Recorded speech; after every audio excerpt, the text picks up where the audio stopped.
All right, welcome everybody to yet another session at SIUC Brand U. Glad that you all could be here with us. This event is sponsored by the Department of Communication Studies. Its contributors include our alumni, our sponsors that continually give to the department year after year, as well as Communication at Work LLC and the SIU College of Liberal Arts. I am Craig Ingstrom, the undergraduate director for the Department of Communication Studies here at Southern Illinois University, and I want to welcome you all. For those attending in lieu of class, please note that at some point I will drop a link to a form you can fill out during this session. On behalf of the faculty, staff, students, alumni, friends, and today's speakers, I would like to welcome you to today's sessions, Public Relations plus Art equals Counterpropaganda with Julie and DeAnthony. SIUC Mitch Brown will introduce today's speakers. Hello, I am Mitch Brown, a first-year's master's student at SIU.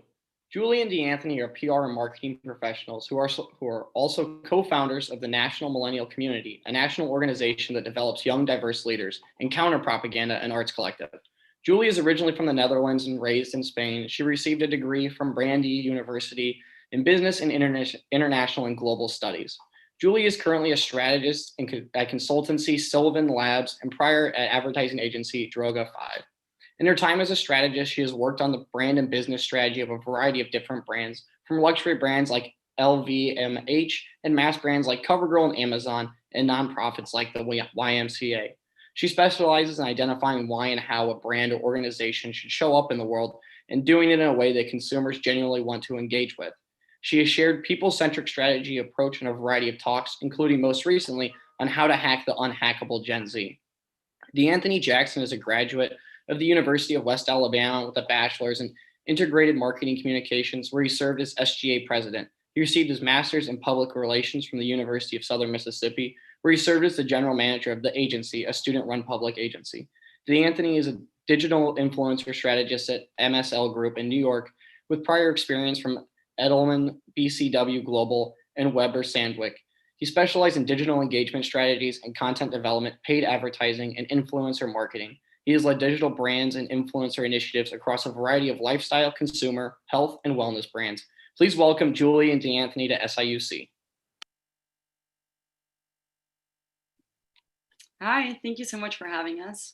We're really excited to join today. I think DeAnthony and I, we had a bit of a conversation before this, and just like reminiscing and looking back, we realized that when we first started this journey, we were exactly where you guys were, which was, we were in college, we were figuring out our life, what we wanted to do. And so, both as friends and as partners in all our endeavors, it's been quite a journey. So we're really excited to join today. I think I'll give you a bit of background around, where I come from, and Dee can talk a little bit about his background, and I'd love to hear any questions you have. So as mentioned, I started at Brandeis University, and around that time, I was kind of trying to figure out what I wanted to do. I knew I loved the world of branding and marketing and advertising, but I wasn't quite sure where that would land me. So I was kind of in an exploratory phase, and this professor I had connected me to this community of millennial students who was interested in similar fields and wanted to change the conversation around millennials. At that time, we were kind of talked as being lazy and, all these kind of connotations that we ourselves didn't identify ourselves with.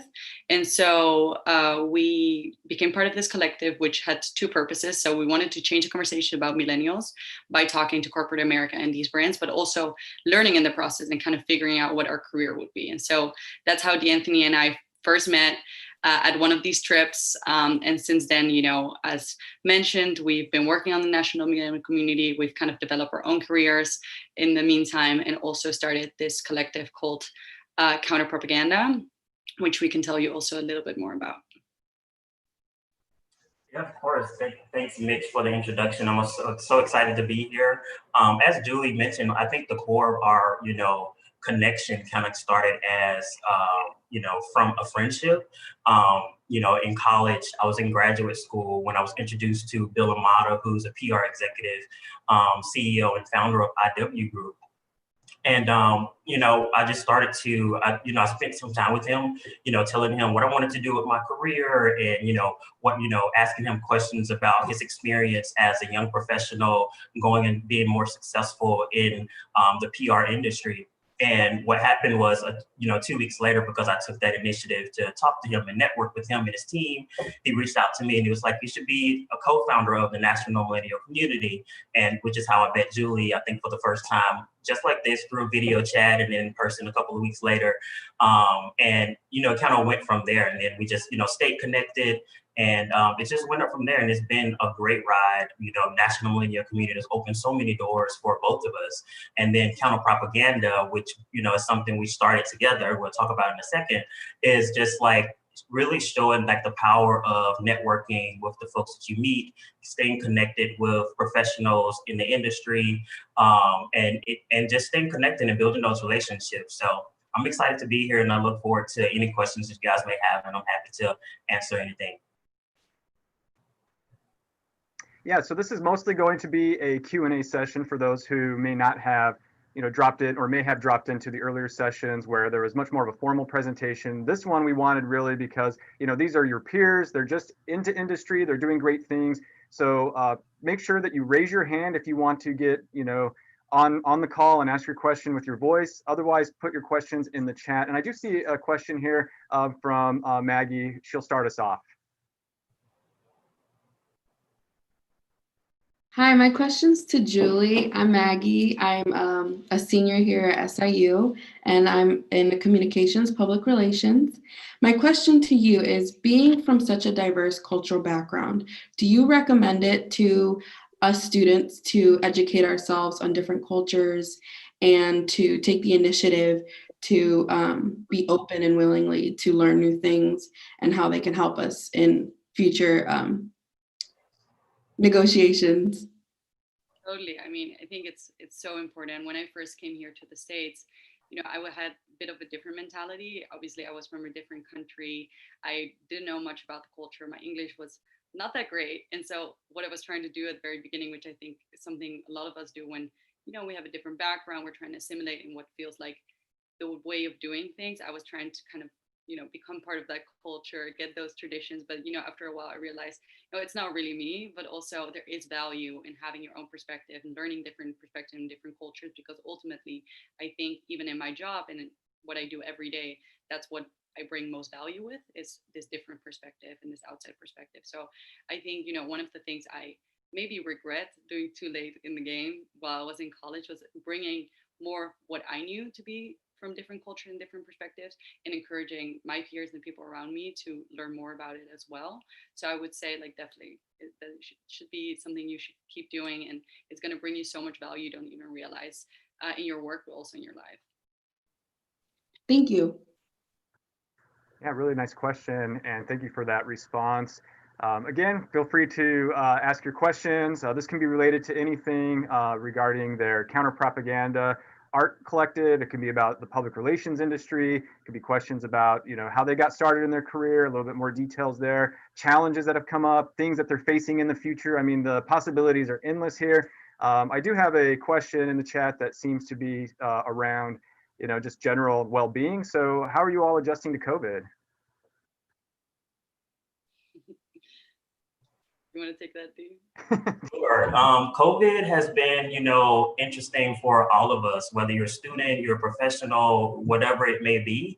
We went from going to the office every day, all of our meetings were in person. Now everything is a video call, and, you have to like adjust to how do you really build relationships, through video. You haven't really met these people in person. For me personally, I started my new job at MSL Group remotely. So like I haven't even met one person that works at the agency in person. But I've, done very well trying to build those relationships with people in my teams and everybody who worked there. So it's been definitely a tricky road, but I think we're all learning how to do it our best way we can. So, it's a learning process. So it's been okay. Do you feel disconnected because you are joining the team remotely? Do you feel like you understand the culture of the organization? I will say MSL, they've just done a good job at really like making me feel very at home. So, and I don't know how it would feel if I was at another agency, but my agency, they've done just a good job. So I do feel connected to the teams. I feel like video chat also makes us a little more closer because we have more meetings now than we did when I was actually in the office. So I feel connected to the team. I feel like I do understand the culture at the agency. And this can go to Julie or DeAnthony. I guess then, so you maybe are adjusting to the culture of the organization, but there's obviously all this like client work and, how do you sort of do that work? Do you feel like you're getting useful information? I mean, I think like focus groups and things would be part of the creative process for you in industry. Julie, I know you were like on the fence of joining this call, not joining this call because you had a presentation with Amazon, but then Amazon moved. I'm like, literally, she's pitching Amazon people, so you should be like asking questions to them about what they're doing. Yeah, so what are the struggles there on the client side?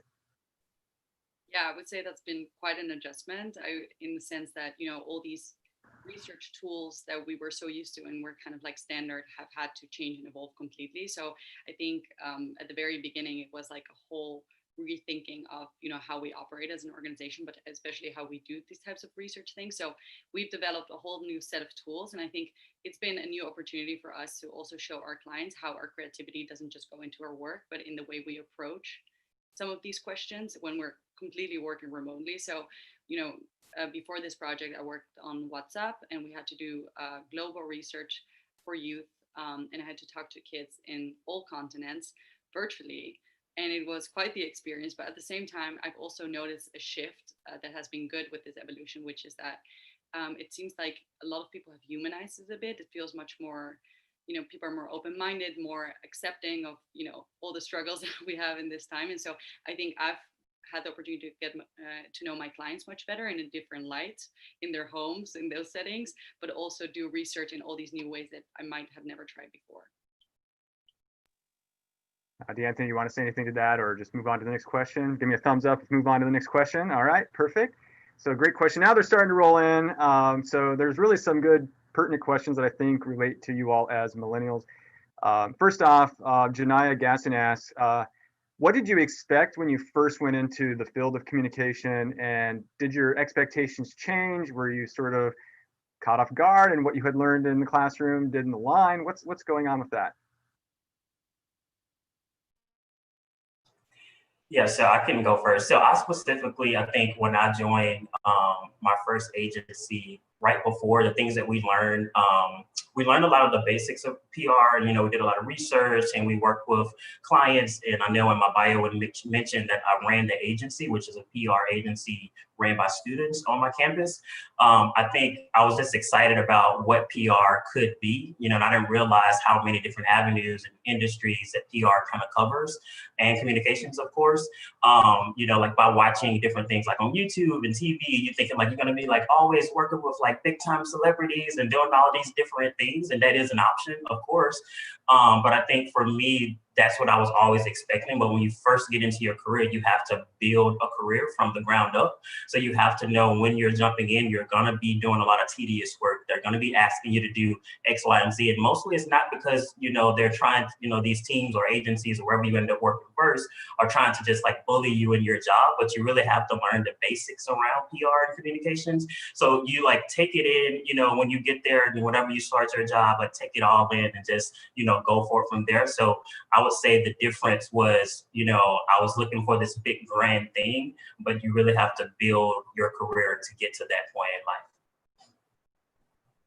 Yeah, completely. And I'll add to that to say kind of on those lines, I thought there was this manual for doing things, but then when I got to my job, I realized that everybody does things differently, because in this field, it is very much about your way of thinking and how you approach a problem from different angles. And there's not like one way to go at it. So I think that's something that took me a bit of time. When, I started my internship at Droga 5, it was kind of overwhelming. All these people with this, big strategies, especially in my field of brand strategy. And I wasn't quite sure like, okay, where's the like secret manual that everybody has to like figure this out? And then I realized over time that it isn't really quite like that. And so I think something I wish I did a bit more during my studies is just think from my perspective, okay, before I jump into what the solution should be for this problem, how would I approach it in a different way? Because that's something you will have to do a lot in your job, is just think from your perspective, how would I do it? How would I infuse my creativity in it in a way that's new and different?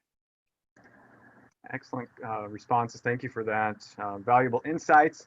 And another question is, and it's kind of a compliment as well, you have very successful jobs and careers. What steps did you take after graduation that got you where you are today? Julie, you're on my screen, so I'm going to start with you first. I think, the one thing I always tell people, which goes back to what Anthony said at the very beginning, is you just can't underestimate the power of networking. And I know it's like a cliche thing that you're tired of hearing, but really, I will say I am here today because of the people I've met. And to be honest, it's not always the people who are already executives at some job. It's not some connect. It's often people who are in your classroom who you might not even realize 5 years down the line are going to be in the job, and you're going to want to reach out and be like, hey, I need to have a chat, an informal conversation, be like, how is it? Do you think, we can have a conversation and see if there's anything we can help each other out? So that's the first thing. And, I really did over 100, I think, coffee interviews. And I was very surprised with how open people at different agencies were with just having a conversation. And if you approach it in that way, from point of, I just want some advice and want to have a conversation, learn what you did in your career to get to where you are, it goes a long way to getting that meeting, have a conversation, and then you know better what steps you need to take next to get to that job or the thing you want to achieve. Okay. Thank you for that. I think another follow-up question to this then, since you mentioned networking, a student asked, or a panelist asked, how do you network virtually? So yeah, have coffee, chat with people, but not so easy today. I would say actually having coffee is actually perfect. Instead of doing it in person, you just have a virtual coffee chat. I think when I first started my job, just to answer the last question as well, is I flew to New York without a job, and what I did was I set up coffees with every person in the industry that would accept the coffee with me. And I sat down for 2 weeks, and I literally just went to coffees every day. And to Julie's point, I never asked for a job or anything. I really asked for advice. And how did you get into the career? I think the basic thing that I learned, when I first started, was people just need to know that you're passionate about what you're doing and what exactly you want to do.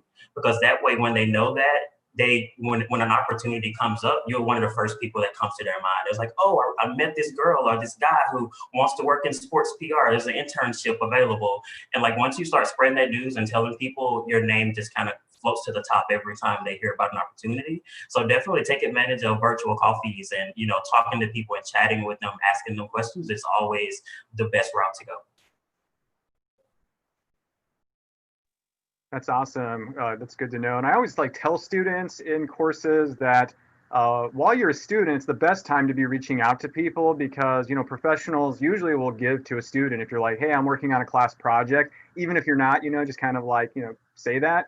Maybe some down the line, it would be a class project and you could use it in there, so you're not lying per se, but they will usually meet with students. They want to help people, and you can do that. Now, when you're 40 and you're trying to do this, it's a little more challenging. But hopefully by then you've built up a strong network. So just to throw out a little bit of advice and a shout out to the kind of classes that we're offering and the advice that we're giving in them. I have another question here related to, this is actually to your Counterpropaganda website and so forth. So someone's obviously checked that out. They want to know a little bit more about that and where it stemmed from. And yeah, so maybe you could answer that. Yeah, sure. So, Counterpropaganda is a bit of the opposite of what we do in our daily lives. I think, what really came down to is Dee and I have been working in communications, he in PR, me in advertising for a couple of years now. And I think, we both love what we do. We love working with such big brands, and we come across all these amazing, creative, talented people every day. But at the same time, we had a bit of a frustration with it, because we saw all these incredible people who had the skills to know how to engage people and consumers in all these incredible ways. And all of this energy was spent on, brands to sell products and services, which many of us love. But at the same time, if we look at the world today, I think even leading up to the election next week, there's a lot of, discussion around, all of these issues.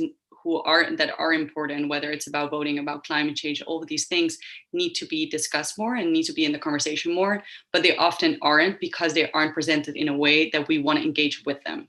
And so out of that idea was, as the name literally says, was born Counterpropaganda. And it's basically this collective of creatives who work together to do campaigns on issues that deserve more attention and doing it in the most creative way possible. So our main channel, we just started 2 months ago, but you might want to check out our Instagram, which is @Counterpropaganda.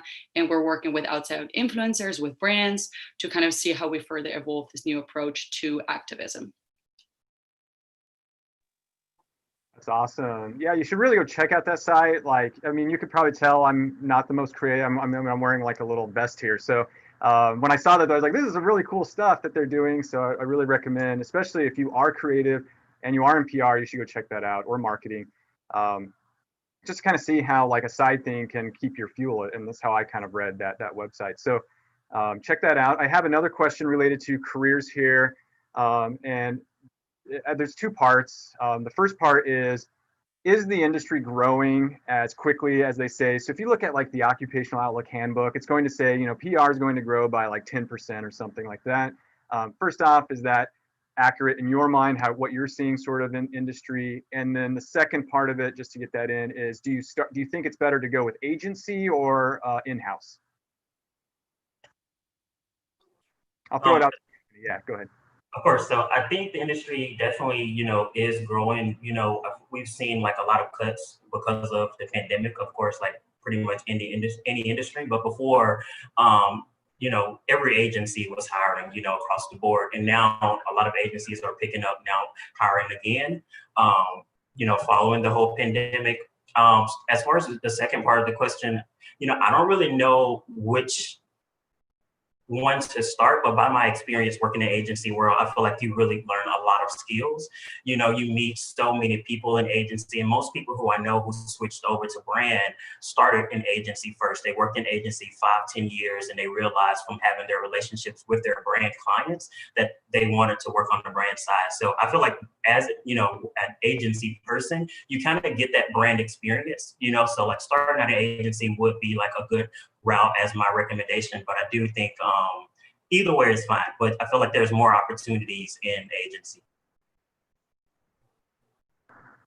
Great, thank you for that. Those questions came from Briley and Reese. I have a question here. It's a quick shout out also from NMC California. This is from Betsy Garcia. She says, hello. What would you say would be your biggest professional challenge entering the workforce compared to being in university? So like, I guess the question is, was it more difficult to kind of like start out or like complete the degree?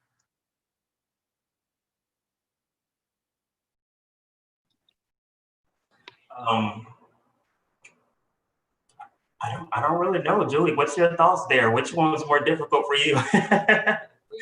For me, at least, I think it kind of depends for each person, but it was definitely starting out. I think, you know, a lot of the things they teach you at school are very valuable down the line. I think you start to realize that over the years, but they don't always teach you the skills to apply to a job, to have an interview, all these things. So I think, you know, whatever knowledge you can get from your professors, from people, you know, around you who have had those experiences at school are going to be very valuable, because that was, I think, just a learning curve for me to understand, how do I write an email when I apply for a job? Like very basic things that will help you a ton. So I think, you know, if you have time to invest a little bit in that, I would definitely recommend that to make the process a bit easier. And it's possible that I didn't get the like gist of the question either. So Betsy, if you'd like, you know, go ahead and raise your hand and you can ask that question, you know, in person if you want. So I also see a question here from Scarlett Rodriguez. And since she's one of our panelists, Scarlett, just want to ask that in person. Sure. Julie, I just wonder, in your experience, is there a difference between like working between luxury brands and nonprofits? Because I've seen that you have experience working with brands like Amazon, but also for nonprofits at like YMCA. So I just wonder if you see some differences working between these two. Yes, definitely. It's extremely different, and I think often I get the question like, "What do you prefer to work on?" And for me personally, I love to work on the diversity of very different brands, but with each you learn a lot, and there's also very different challenges. So with something like LVMH, which has a lot of luxury brands under it, it was more of a creative challenge of like, how do you stand out in a market? For example, I worked on Hennessy, where it's like there are so many spirits out there. What's your unique point of view? How are you going to show up in the world in a new way? All of these things you have to wrestle with, and there's a lot of stakeholders involved because there's a lot of money involved. But on the other hand, if you have the YMCA, which I think for me was one of my favorite projects, just because you do work that has a real impact, is going to help people, but at the same time they have another set of challenges, which is often they don't have that budget, so you have to get a bit scrappy and figure out how are you going to help them in a new way and approach this problem differently than when you have this big media budget. So it's quite different, but I think you learn a lot from all these different types of clients. And as Dee said, at the beginning you want to work on that Super Bowl commercial every time, but down the line you kind of realize that even in the small projects, the projects that you think, oh my god, this is so boring, like you learn so much. So each project has its value. So I have a question here from Drew Arnon Hillis, and he's asked great questions in every session that he's been at. So keep it up, Drew. He says, being an older millennial myself, I have seen and experienced the negative stereotypes being thrown towards millennials. I've had the opportunity to manage many younger millennials who were some of the hardest workers and most caring and compassionate people I've ever met. My question is, what brands were you working with to reimagine millennials, and what kind of positive attributes were you encouraging?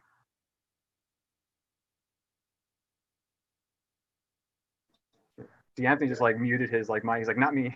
I had to unmute it. Okay, go ahead. So I haven't worked with brands who are just, keenly focused on millennials, but to your question, that's basically why the National Millennial Community was founded. We really wanted to break the stereotypes about millennials, of millennials being lazy and they wanted immediate gratification, like all of those stereotypes that everybody say about millennials.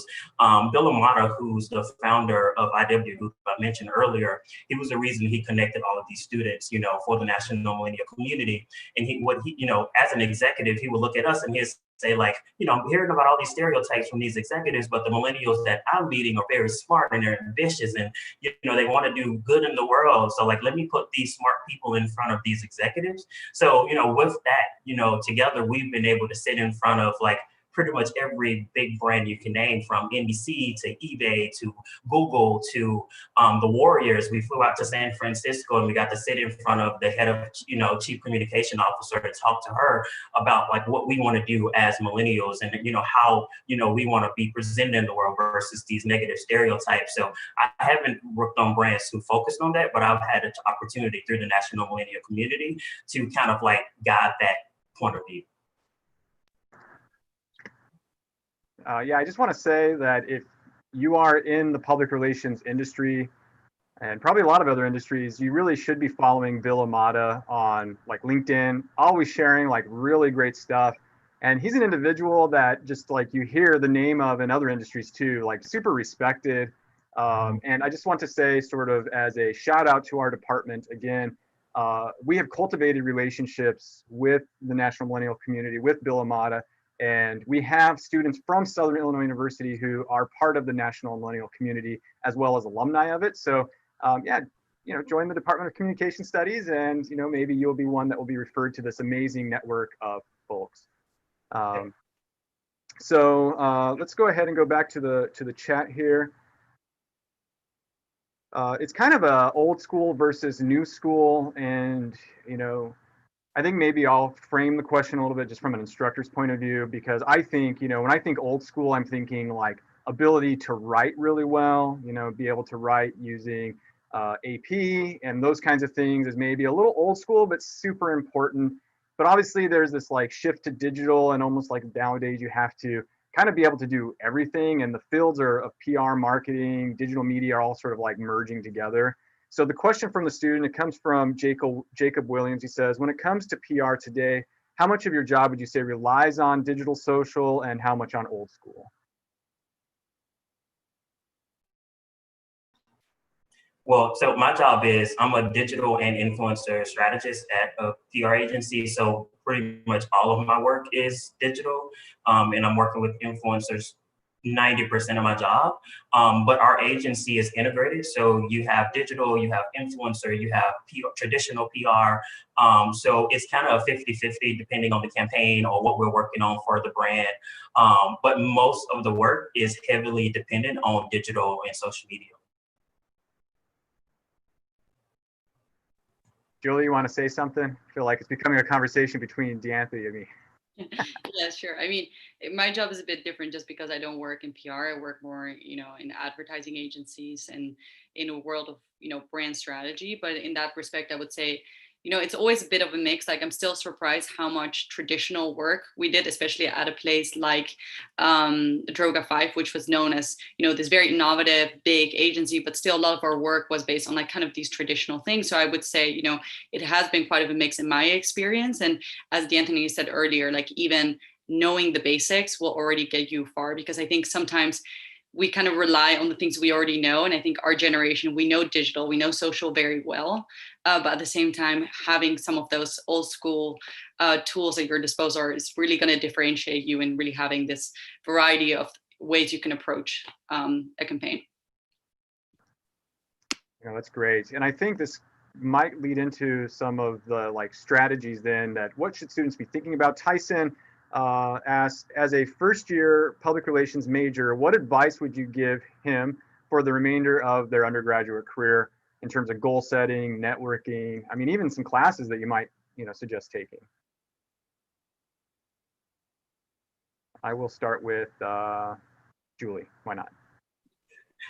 Sorry, you broke up a little bit on my end. Could you repeat? Oh, yeah. Was it the question? Or... The question. Yeah. Basically, it's starting out in public relations. This student is a first-year PR major. So what would you recommend in terms of like a study path? What should they be doing in terms of goal setting? What kind of courses should they be taking? Anything along that line? Well, DeAnthony, having studied public relations, can probably add a little bit to that. But I think, it really depends. It's a bit hard to answer because everyone's path is different. But I think just in communications more generally, I would say take classes that are outside of the regular classes too. Like, I think some of the classes that I thought, why am I even taking this? But it seemed interesting at the time are the things that have provided the most value to me in learning about other things of communications and how it impacts even things you wouldn't even realize in the world. So I would just encourage you, like beyond the, kind of the basics and the things that are important to the core of communications, go outside of your comfort zone and take some of these classes that might interest you and you might not see the direct value, but will, really bring value down the line. Yeah, exactly. That's exactly what I was going to say. In addition to that, I would say one of the best things I wish I would have been told before I finished was to intern. Intern as much as you can, in addition to your classes, just like get as many skill sets, as you can from, if that's like the PR department at your university, if that's like a local shop and do PR, free PR for whatever it may be, just do that, because when you show that experience on your resume applying for your first job, it puts you ahead of everybody else who's applying and who haven't really interned only once or twice. You just have more experience. So definitely try to get that experience as well. Yeah. Do you think it's, good advice for interns to sort of what I would call take control of their internship? Like when you usually organizations be like, yeah, we want an intern, especially if they're smaller.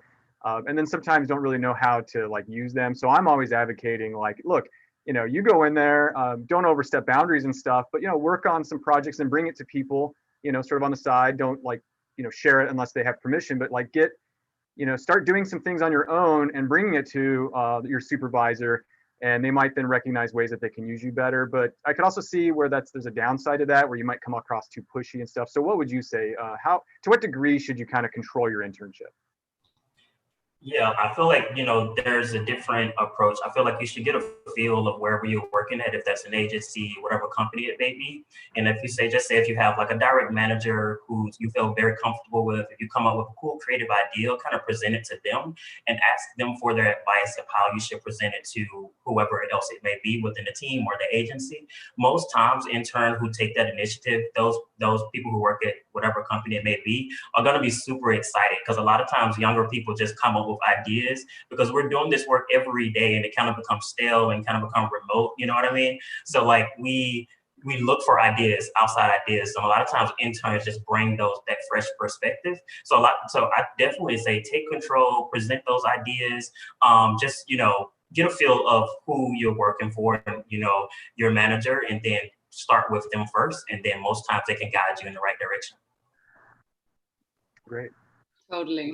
I mean, I would just add to that, it's just proactivity, I think, is the thing that will get you the furthest. And you might come at these situations being like, what can I give this person that they already don't know? But as Dee said, like, even in the National Millennial Community at the very beginning, we're like, why do these big time executives want to talk to us when we have no experience, no ideas? But often there are in these bubbles, and when you are talking to the same people and the same brands every day, it's kind of hard to get out of that. And I think, just approaching it in a humble way of being like, hey, look, I thought of this, I put this together, and sending it to that. But I would always say, like, there is a bit of a difference between an opinion and a point of view.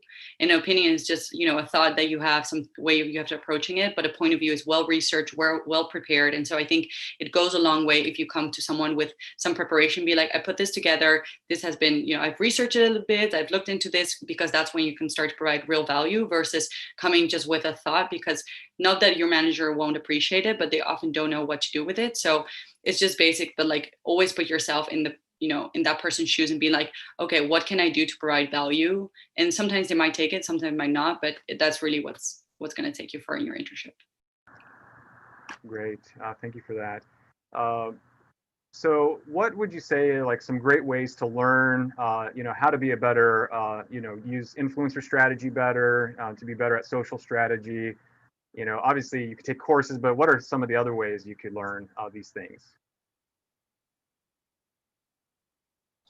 Yeah, when it comes to influencer strategy, social strategy, what I've learned to do is really, and you guys, you may already do this, but really just following some of these thought leaders on social media, especially Twitter when it comes to influencer. How I've connected and networked with so many smart, genius people who work in influencer marketing and digital marketing is through like Twitter. They're sharing these insights and ideas, and sometimes I'll hop in their DMs and I'm like, hey, I would love to chat about this and ask questions about different things. But I learned a lot from just browsing social media, doing research.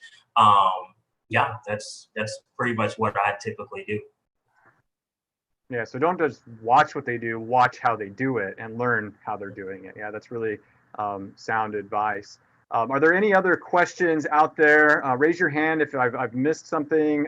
If you have another question, I think we've gone through quite a few of them. I have time for one more question if we want to get to it. Anybody? So I'm not seeing anything here. So what is just one little piece of advice that you would give to, somebody? Obviously, we will get out of COVID, right? But what's one thing students could be doing right now to prepare themselves for that future of work?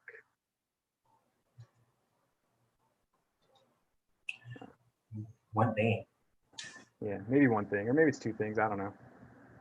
I feel like I've mentioned a few of them, but I do think internships is very important. I think you should definitely be looking for those ways. And, one word that I don't hear a lot anymore is job shadowing. And it's pretty hard now doing it virtually, but, anybody who's in the industry who would spend some time with you answering, specific questions, especially if you already know exactly what type of PR or communications you want to go into, use LinkedIn to find those executives or, people who just started their jobs, and see if you could get coffee chats with them and just talk to them like, what are you doing? And how's it going? How did you get started? What are the challenges? Pretty much how we're talking now is, what you can do with anybody who work in the industry. So definitely, networking and interning is like two of the top things which have gotten me where I am today. Nice. So one person did note that, pursuing a side hustle, that a student had a question about that. Obviously, you all have some kind of side hustles, going on. Do you think that looks favorably, or do some people think that it might be, a distraction? Oh, you're doing all those other things and not enough for our organization. So last thought on that. Do it or don't do it. Side hustles are really great, or side hustles can also be a burden. I think it depends on the person. And Julie, you can chime in here, but I feel like if you're giving your all in your full-time job and you know how to allocate the right amount of time to do your side hustle, but not, not allow yourself to lack the work that you need to do at your full-time job, you can do both. But if you're like munching a side hustle and now you're slacking at work, you know it's not really for you, and you have to figure out how to prioritize that time. I think for Julie and I, we are super, super busy and pulling this side hustle together. I think the key and the most important thing that's helped us with Counterpropaganda is really connecting with our network, and then pulling people in who are also passionate about the work that we're doing. So it is hard, and sometimes it becomes a lot, but you learn how to balance by doing it more. Totally. And I will say, I think sometimes we get in this tendency that everything we do outside of work has to become this, big project or big thing. But I think, in the case of Counterpropaganda, it is. But I do other things outside of my work that I would say I use on the side and I learn from. And, there may be more hobbies, and they're not necessarily like building my brand as a person, but they are very valuable in my day to day. And I think just, it's just so important. I think the longer you go into work, you invest so much time into work, but it's important to have things outside of that and kind of be open about the fact that these are part of you. And I think your managers, your job will start to appreciate that you're constantly kind of challenging yourself to do things outside of work that form you as a person, which then returns into the work you do. Yeah, great points. Thank you for that. I'm dropping the link. Craig, I think you're muted. Yeah, I am muted. Anyway, so it was going to happen at some point today, first time. So the thing that I was saying is I've dropped the link for those that are attending for this session as part of the class into the chat. At this time, Saluki, Scarlett Rodriguez will say a few final words. I know that you're super busy, both of you, so I just want to say thank you for being here before Scarlett has her moment. So Scarlett? Hello again. I am Scarlett Rodriguez, a second-year master's student at SIU. And on behalf of the attendees and the sponsors of this session, Southern Illinois University Carbondale Department of Communication Studies, SIU College of Liberal Arts and Communication at Work, LLC, I would like to thank you both for taking the time to prepare remarks for this event and share your wisdom and experience with all of us, especially with our students. I know that I especially appreciated Julie's comment about her experience coming from a different culture. It resonated with me because I am international student, and I agree that this is a great opportunity, not just to learn from other cultures, but also to share your personal perspective and background. Also, both of you talked about how there is no manual in starting in PR, and I appreciated your advice about how to get into the career using networking skills, doing internships, and going outside of the comfort zone, for example. I think this is very valuable for students. I also appreciated you sharing your experience with the National Millennial Gen Z community. I recently joined this community, and so far I've had a very, very positive experience. And I encourage all the students watching right now to join this amazing platform. D'Anthony, thank you. Julie, gracias. Please accept our virtual handshake and forthcoming thank you card and gift as token of our gratitude. Thank you again. Thank you so much for having us. And I saw someone asked if they can connect with us on social, and feel free to reach out if you have any other questions. We're happy to chat.